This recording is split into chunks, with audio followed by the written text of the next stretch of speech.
With regard to the Synod maintains a web. He's subject to any rules or regulations. Just normal rules and regulations of the church, obviously. Okay, and I understand you keep referring to the rules and regulations of the church.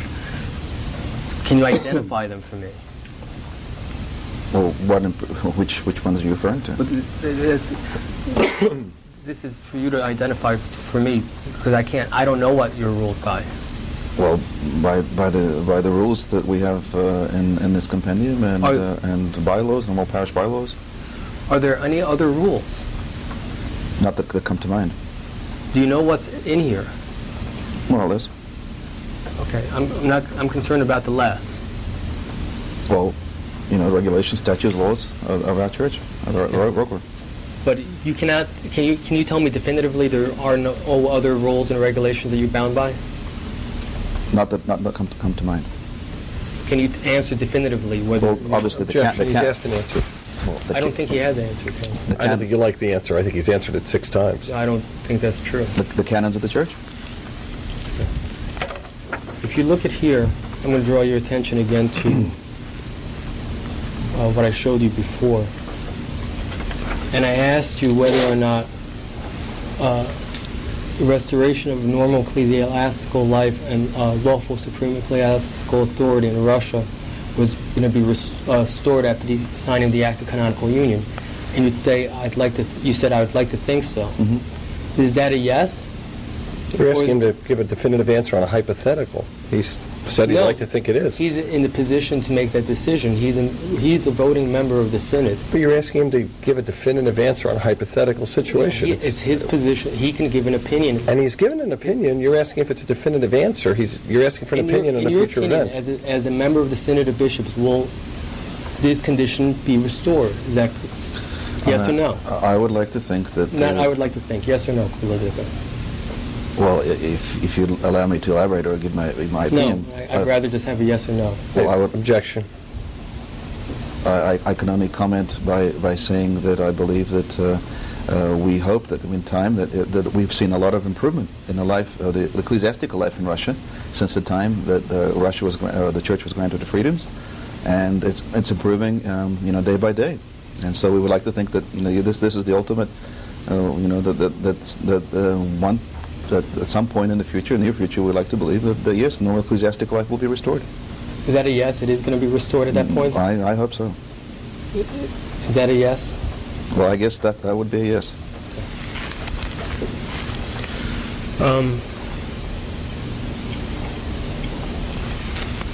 You had indicated that the archives are in the Synod building about the size of this room. Mm-hmm. Okay. Yes. Is that a yes? Yes. And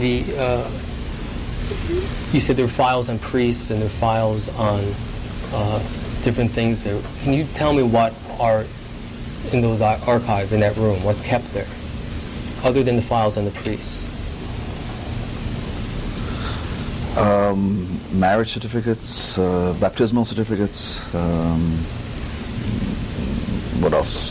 Minutes of the Synod meetings, the council meetings, various documents, resolutions, so forth. Where are the minutes kept? In a separate file cabinet? Yeah. Does it have its own file cabinet? Yeah. Okay. And the resolutions has its own file cabinet? That's correct. Sometimes the resolutions will be in the same file as the minutes, because if there was part of a particular meeting, then they would have the resolutions as part of those files, those documents. Okay. And what time frame do those documents? For what time period have those documents been kept?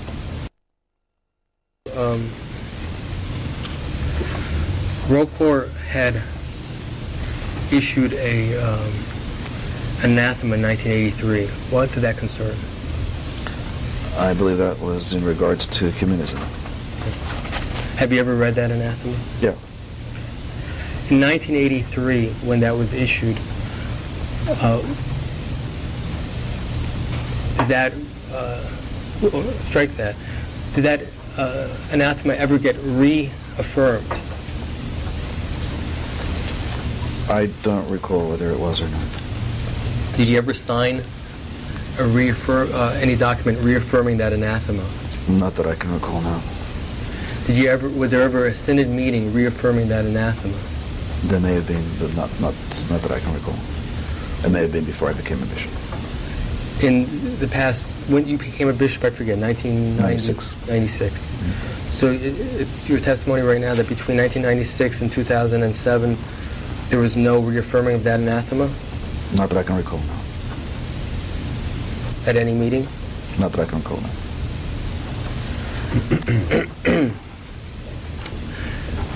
The anathema, as you describe it against ecumenism, what would that preclude? The one that was issued in '83, you mean? Yes. That would probably, it really talked about ecumenism as something that the Orthodox Church felt it could not take part in. Okay. And part of that is saying that ROCOR could not partake in ecumenism. The way we knew it in 1983, yes, exactly. Okay, well, what's changed between the way you knew it in 1983? Well, probably very little.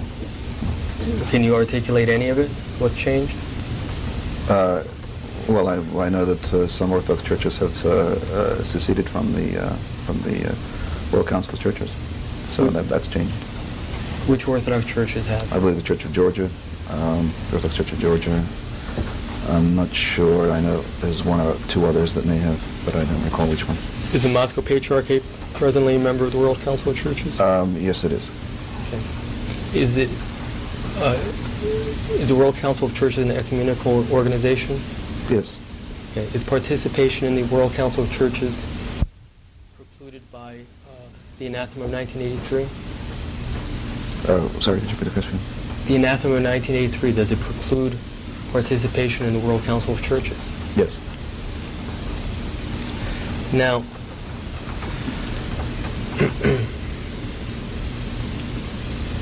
is the Moscow Patriarchate withdrawing from the World Council of Churches prior to the execution of the Act of Canonical Communion? I don't believe so. No. Now, what is the effect of an anathema? The effect of an anathema. What do you mean by effect? What does the term mean?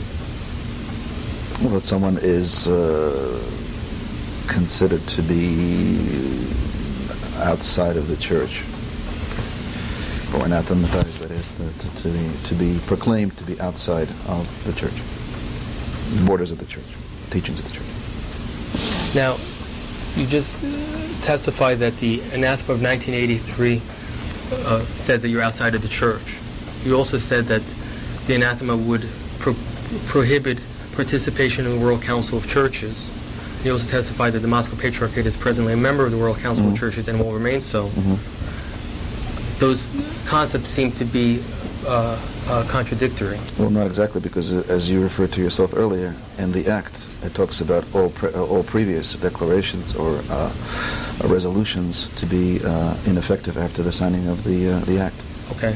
So that would, in effect, take care of the anathema or the resolution of 1983.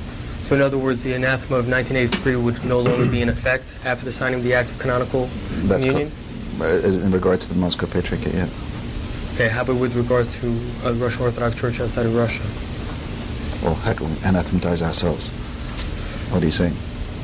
I didn't say anything. Oh, okay, well, I didn't quite get your question then. The conclusion you drew, though, was telling. But other than that,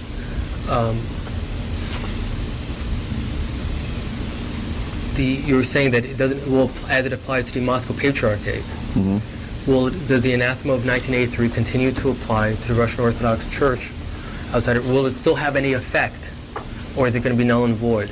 According to the Act, it would be the null and void. Okay. In antiquity, has there ever been an anathema that you're aware of, proclaimed by the Orthodox Church, which becomes null and void?